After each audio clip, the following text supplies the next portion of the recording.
Hola, hola, ¿qué más? ¿Cómo están? ¿Quién les habla? Carlos Feijó, nuestro compañero. Fernando Cámara. Y esto es Pasa la Bola Podcast especial El Tizón, que hoy nos patrocina el mejor restaurante de comida venezolana de Lisboa. 100% recomendado. Vamos a hablar de la Vinotinto, de las eliminatorias suramericanas y de cómo nos fue en este trayecto para el Mundial de Estados Unidos, México y Canadá 2026. ¿Cómo está, Fer? ¿Todo bien? Aquí un poquito de... pasando el trago amargo. Claro que de sí. ese partido de esta noche hora portuguesa. No fue fácil.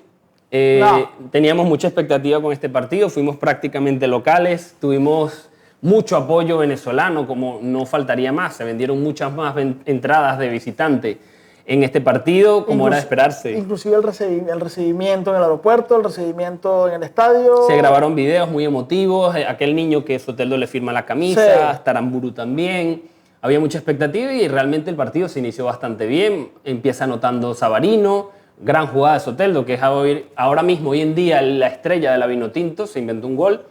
Pero vemos también algunas lagunas defensivas en el sistema del Bocha, un partido en donde salió ofensivo, pienso que hizo bien, pero también vemos que no tuvo buena respuesta, sobre todo al estar 2 veces en ventaja y perderla.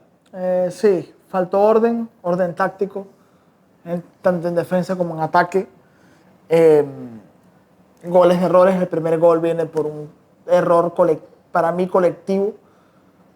Un error de coordinación un poco, de que la defensa no sabe muy bien quién salir. Estaba Savarino con Aramburu trancando en la banda y luego en el medio, tanto Telasco como los otros medios. Vargas disparó completamente solo.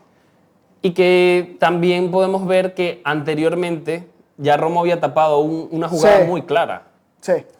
Tenemos que la Vinotinto ha tenido una muy buena Copa América este año, pero que en eliminatoria no gana un partido desde octubre de 2023. Esto es muy llamativo porque también hemos tenido un año con Argentina, Uruguay y Brasil recibiéndolos en casa, en Maturín, donde pasó de todo con el tema del agua. Y sacamos 3 empates, 0-0 con Uruguay, 1-1 con Argentina, 1-1 con Brasil.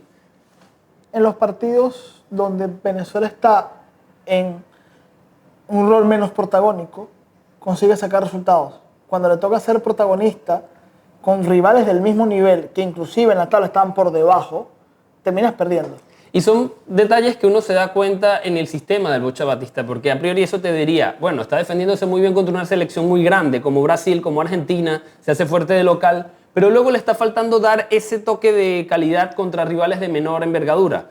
Es algo que puedo yo hacer el símil con el Cholo Simeone, el Atlético de Madrid, que tiene mucho mejor rendimiento contra equipos mejores que ellos a priori, de contragolpe, reactivos, y no contra selecciones o equipos de su tamaño que le obligan a atacar, a tener la pelota y a proponer un poco más. Nos pasó contra Paraguay también, arrancamos ganando, también una genialidad de Soteldo desde la banda izquierda, que la finaliza Aramburu, pero luego nos está costando gestionar la presión de ser visitante, el orden defensivo y la confianza de poder mantener la pelota yendo ganando. Y tú ves los goles de Chile ayer y son goles donde a Venezuela lo agarran mal parado en defensa, dejando muchos espacios, un equipo poco compacto.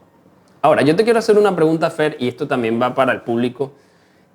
¿Qué cuota de culpa tiene el Bocha Batista y qué tanto le tenemos que achacar? A mí me parece un proceso bueno en general del Bocha. Evidentemente, pienso que no hay que despedirlo ahora, no creo que vaya a ocurrir. Pienso que hay que darle todo.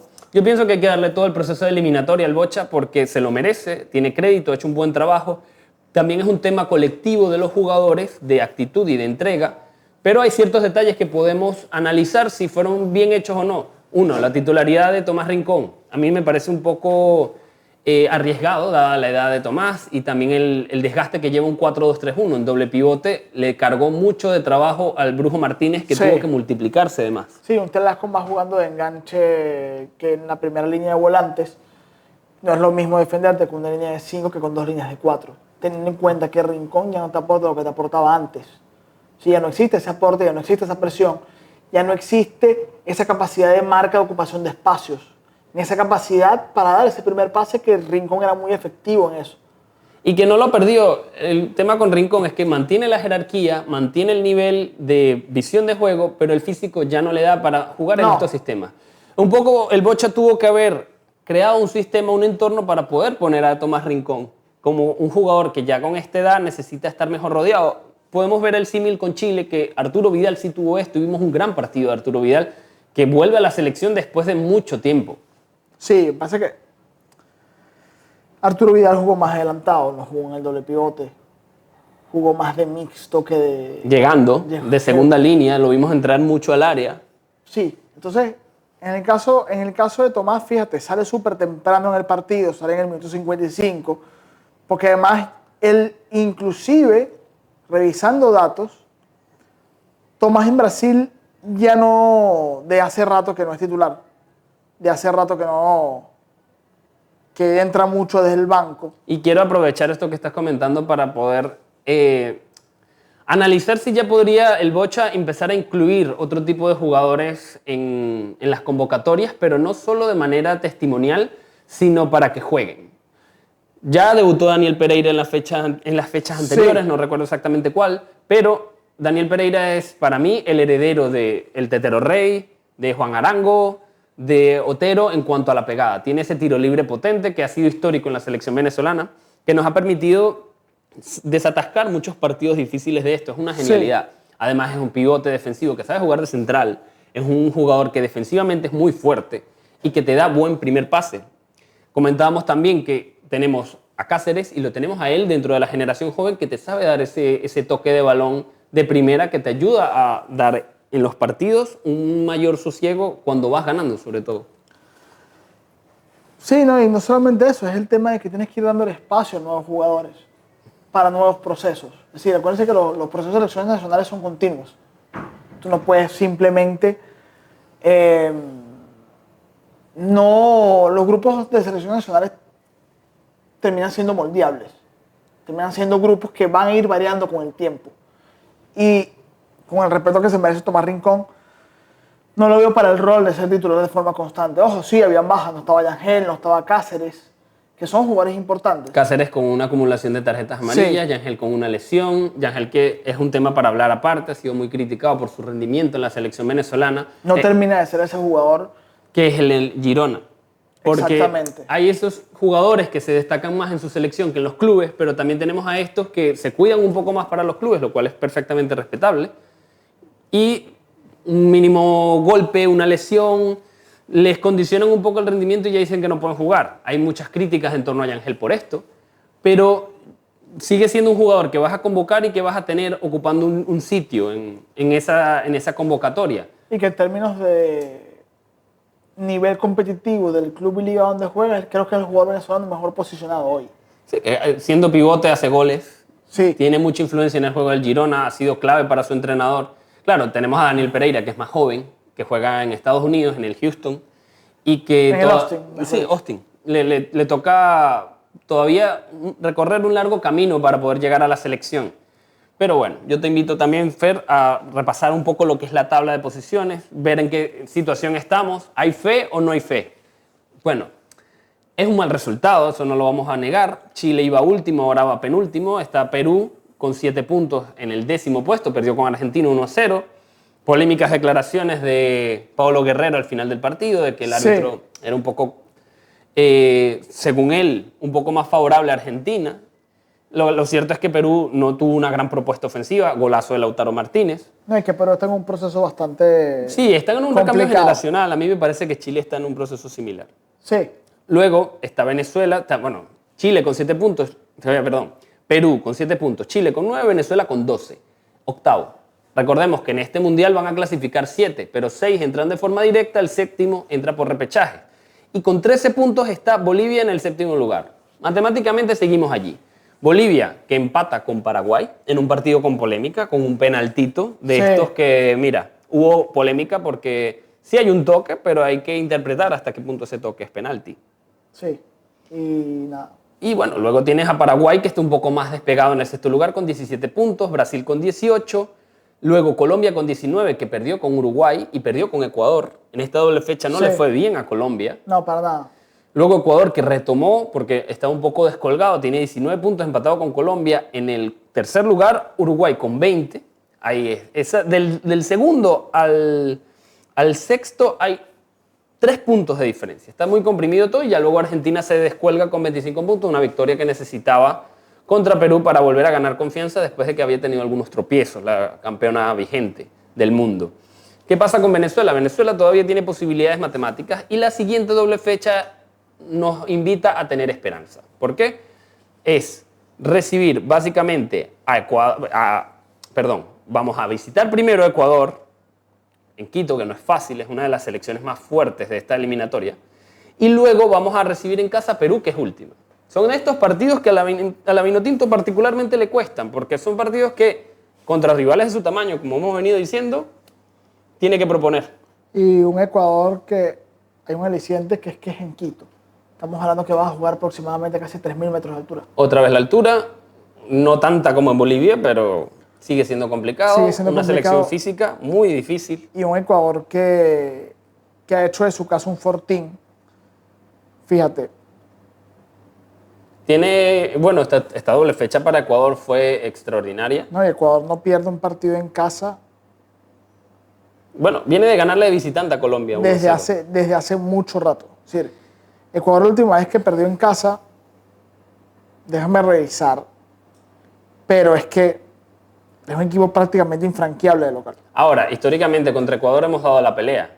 Ha sido Sí. una selección que no ha estado tan lejos de que le podamos competir. Un empate de visitante no me parece una locura. No, se Lo puede conseguir dado que Venezuela en este tipo de partidos, donde no le toca asumir la responsabilidad de tener la pelota, de llevar la batuta, se siente más cómodo que cuando le toca hacerlo.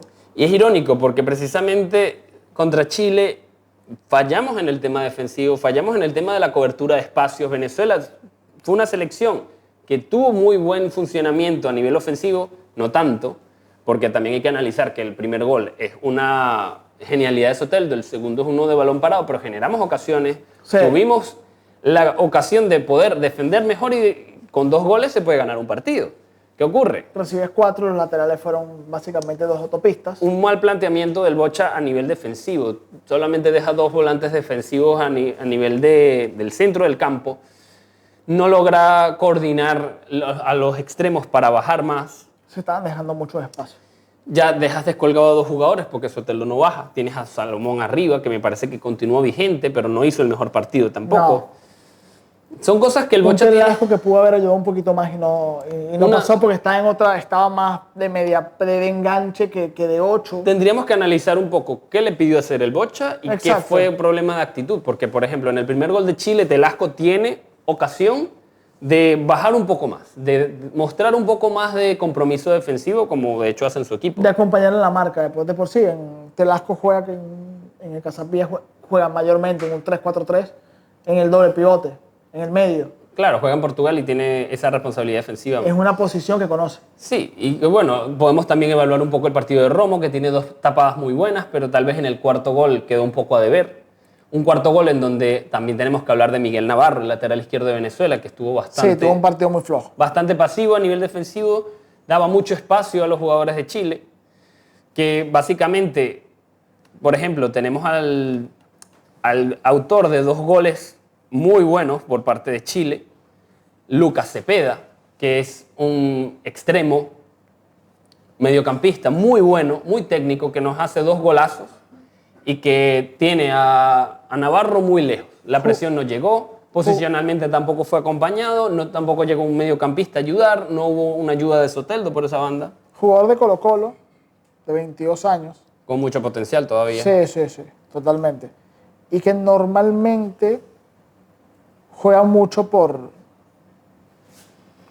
Suele jugar juega por las bandas. Juega sí. por ambas bandas. Ya he visto que también que Cepeda tiene una tendencia a jugar por derecha, pero arrancaba el partido por izquierda a priori. Sí, de por sí el Colo-Colo juega de carrilero. Y fue un tema de rotar, porque en Chile nadie se quedó quieto en el frente de ataque. Un gran partido de Eduardo Vargas, que es un 9 que tiene esa tendencia de ser un crack con Chile, pero no tiene tanta consistencia a nivel de No, clubes. está jugando en Atlético Mineiro, está jugando en Brasil de por sí. Y sí, él llegó a jugar en España, llegó a jugar en Europa, pero no duraban mucho sus contratos, cambiaba mucho, era muy inestable. No, de por sí donde mejor le ha ido ha sido tanto en México como en Brasil.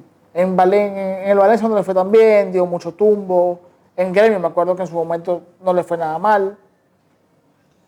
Delantero con mucha movilidad, no es muy alto tampoco, mide unos 75, este tiene 35 años, no es el mismo de antes, pero sigue Es un delantero de estos que no es tan fijo en el área, sino que se destaca más por sus desmarques y sus movimientos y no por altura, fuerza o por disputa con los centrales. Y que en Atlético Mineiro tampoco es que es titular indiscutible, rota mucho. No suele serlo, pero tampoco suele ser algo que le afecte para rendir bien con Chile. No. Es también parte de este recambio generacional que Chile está sufriendo. Venezuela también tiene eso de recambio generacional, que pasó también con Dudamel en los procesos anteriores. Luego Sí. Peckerman, anteriormente Peseiro. El Bocha también está hilando con un montón de jugadores jóvenes que tienen mucho potencial, pero que todavía están por establecerse en sus clubes. Pero también una cosa que me preocupa es que, y lo hemos hablado antes, no hay ofensivamente no veo una idea clara. Si ofensivamente nos cuesta hilar 3 pases seguidos. Defensivamente en algún momento de la eliminatoria, especialmente antes de la Copa América y durante la Copa América, era un equipo que era sólido defensivamente y que de repente ofensivamente le faltaba un poco más, pero como tenías la solidez defensiva te alcanzaba. Y que según qué mediocampo plantees tienes mejor solidez defensiva, Exacto. porque contra Brasil también tenemos que tener en cuenta que jugó Yangel, que Tomás Rincón fue suplente, juega menos minutos. Sí. Tenemos que tener en cuenta que estamos de locales y que en cierto modo tenemos la posibilidad de tener a Cáceres, que nos da mucho con balón. Recuerda que el proceso defensivo no solamente es correr o jugar sin balón. El proceso defensivo pasa también por saber tener la pelota y saber dormir el partido, saber bajar el ritmo. Saber cómo, depende del contexto del juego y de la idea que exista, es qué haces después de recuperar la pelota. Si vas a tener un poco más el balón o si vas a contragolpear, porque depende dónde robes, dónde vas a atacar, cómo vas a atacar, qué espacio vas a atacar. Bueno, tú conoces esta frase que dice que el mejor enganche es una buena presión. Sí. Al final, Venezuela aplicó un poco eso, porque además de tener a Soteldo, que sí, en el primer gol fue muy importante y gran gol de Savarino, Venezuela presiona alto a Chile. Y a Chile le costó salir, sobre todo los primeros 20 minutos. Nos podemos fijar que Venezuela hizo una presión alta muy efectiva. Logró hacer que Chile revoleara, logró recuperar alto el balón, logró mantenerse en campo rival. Esto logra ahorrar mucho proceso de creación de juego. Sí, sí. Y ya te saltas esa etapa y logras hacer el gol. ¿Qué ocurre? Los cambios de estrategia con el Bocha, estando en ventaja, fueron un poco errados, lentos. Tampoco supo dirigir un poco esta fase en donde Venezuela tenía el control del partido, donde tenía el control del balón. Chile lograba ponerse en zona ofensiva muy fácil y eso es por falta de personal especializado en este tipo de tareas también. Sí, no, y una de las cosas que al principio del ciclo de Batista no le costaba y que hoy le está costando es la relectura de los partidos. Fíjate, el primer cambio que hace es John Murillo por Tomás Rincón, un John Murillo que había sido titular en el partido contra Brasil y salió al minuto 46. Entra Murillo, Tomás Telasco retrocede a la contención para jugar al lado del Brujo Martínez, Savarino se mueve a la posición de que tenía Telasco en el medio, Murillo va a la banda. Es un cambio ofensivo porque si tú te pones a analizar, ya vas perdiendo y quieres decir, o empato o termino de perder de todas maneras, lo cual es un poco... Y ya estás perdiendo 4-2. Y sí. Por 2 goles por debajo. Si te demoras 8 minutos en responder, ¿no? Sí. 8 minutos en responder el cuarto gol. Porque te vas al descanso con un 3-2 en contra. Y luego, que son goles psicológicos, porque Chile empata terminando el primer tiempo, empata a la mitad del primer tiempo, pero hace el 3-2 terminando el primer tiempo y al inicio del segundo ya el 4-2. Fue para... Y estás jugando visitante además. Sí. Aunque tenías una importante masa de aficionados venezolanos. Sí. Luego hace 3 cambios. El primero es Ferraresi por Aramburu. Rubén Ramírez pasa a la banda. Rubén Ramírez reorganiza la defensa. Un Ferraresi que no llegó al 100% a esta eliminatoria, venía de una lesión. No juega contra Brasil. Un detalle muy importante porque la defensa de Venezuela no disputa esta doble fecha. Y cabe fecha. destacar que nuestros centrales en estos momentos no están pasando por un buen momento. Jordan Osorio no está teniendo muchos minutos en el Parma. Ferraresi no está teniendo muchos minutos en En Osorio Brasil, se cae de la convocatoria directamente por una Osorio- lesión y Ferraresi llega muy justo. Tenemos que Wilker- improvisar con otra línea Wilker centrales. Ángel, que fue central en este partido, fue convocado por Osorio. Exacto, que hizo un buen partido contra Brasil. Que de me- hecho podríamos rescatar algunas virtudes que tuvimos contra Brasil que no existieron contra Chile. Que tuvimos más orden defensivo, Sí. que también logramos sacar un poco al rival del contexto del partido, el trash talking con Vinicius, ese penalti, que es un error de Romo, pero luego tapa un penalti, anímicamente era otro partido. Sí, el gol de Rafinha es un golazo, pero Venezuela logra reponerse con un gran gol de Telasco-Segovia Sí. contra Brasil. O sea, vemos que Venezuela supo mantenerse en el partido, que es una de las virtudes que le ha dado el Bocha a esta selección, saberse mantener el partido y competirlos, contra quien sea. Sí, el tema es que ese partido bisagra todavía nos cuesta. En ese mismo lote de cambios entra el Tuti Andrade por Savarino, cambio jugador de posición por posición. Un Tuti que entró bien los 19 minutos que jugó. Eric Ramírez entra por Salo, Salo ya desgastado. No hay mayor cambio en el sistema. Y ya faltando 3 minutos para el final, al 87, entra Yonder por Miguel Navarro. Terminas ya jugando con líneas de 3. Y ya le ha dado lo mismo ya a esa altura, perder por uno más o por uno menos, ¿no? Ahora, de cara a las siguientes fechas, ya hemos hablado un poco de Ecuador, hemos hablado un poco de Perú. Quisiera ahondar un poco más en Perú, un partido en casa. Tú hablas de partido bisagra. Podríamos pensar que tal vez un partido bisagra podría ser contra una selección grande tipo Argentina, Brasil, pero partido bisagra para Venezuela es poderle ganar al que es de su tamaño, ya lo hemos dicho.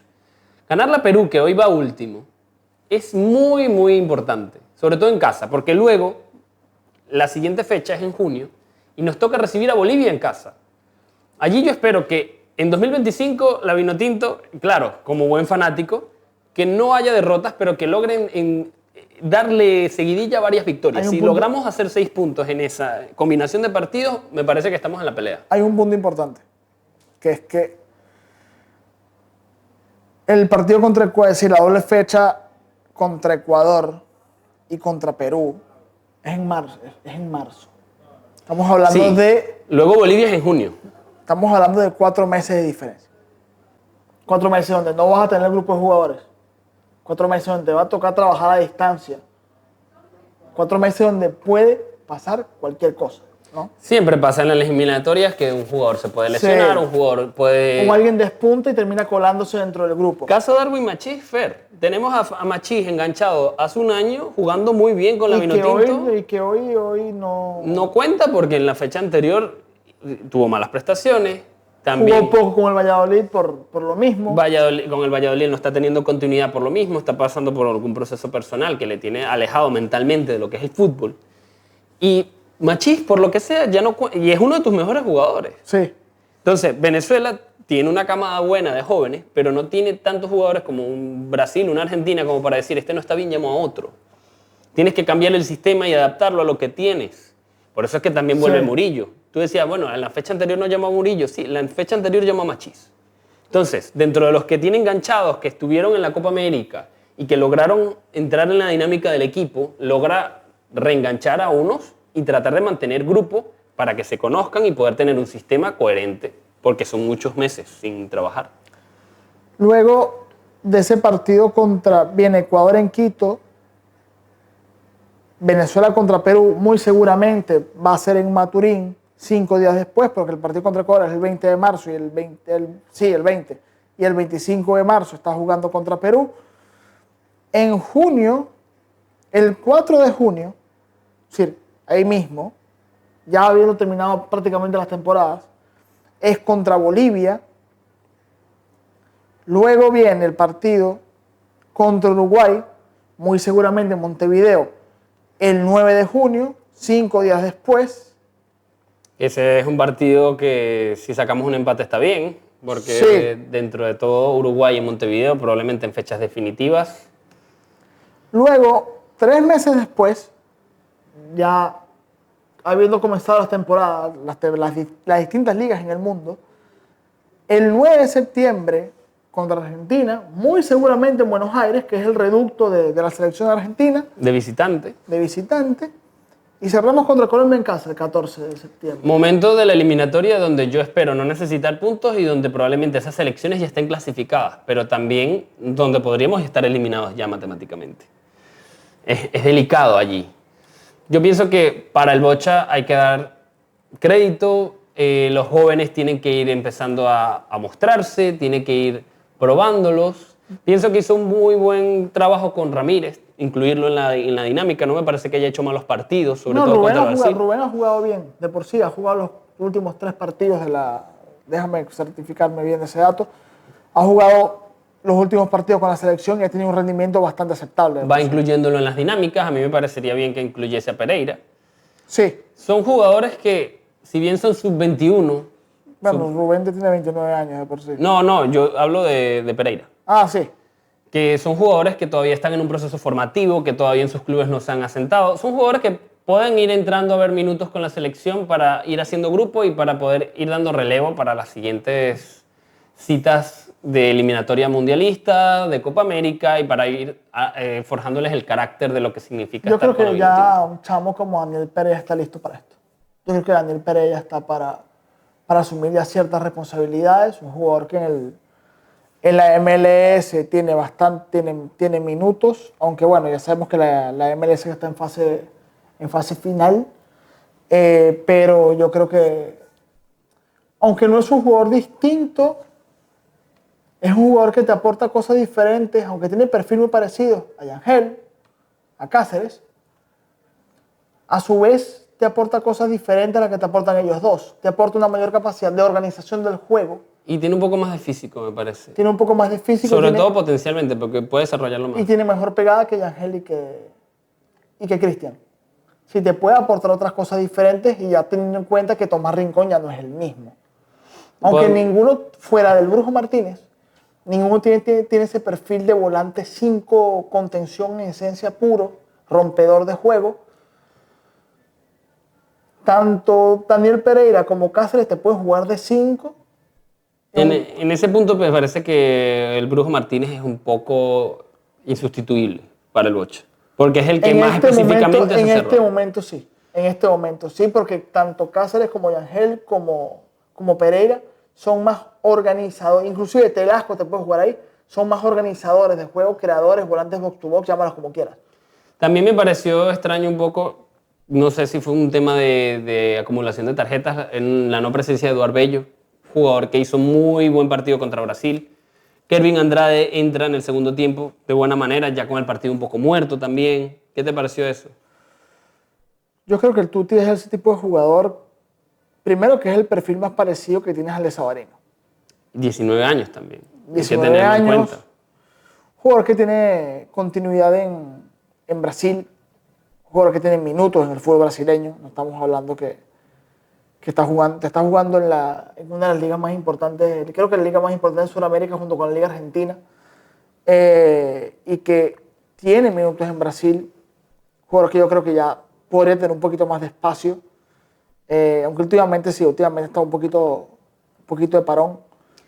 Pero Yo quería resaltar algo, sobre todo por el momento en el que entra Kervin Andrade al partido, que ya está un poco acabado el partido, ya estaba 4-2.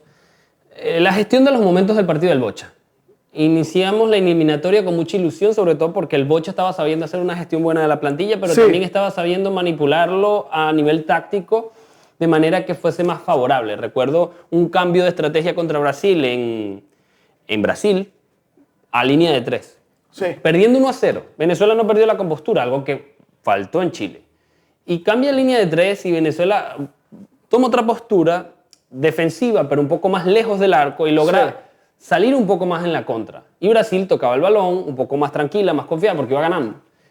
Logramos empatar ese partido y a mí me gustó ese detalle del Bocha con respecto a la alineación y con respecto a la estrategia. Me está faltando eso del Bocha en el año 2024, porque eso lo vimos en 2023. A veces necesitas, a veces desde la solidez, y cuando me refiero a esto es que para mí esa línea de 3 medios no debería tocarse mucho, porque te permite tener presencia en el medio y tú poder pelear por el medio, pero al mismo tiempo poder tener la pelota cuando tienes que tenerla.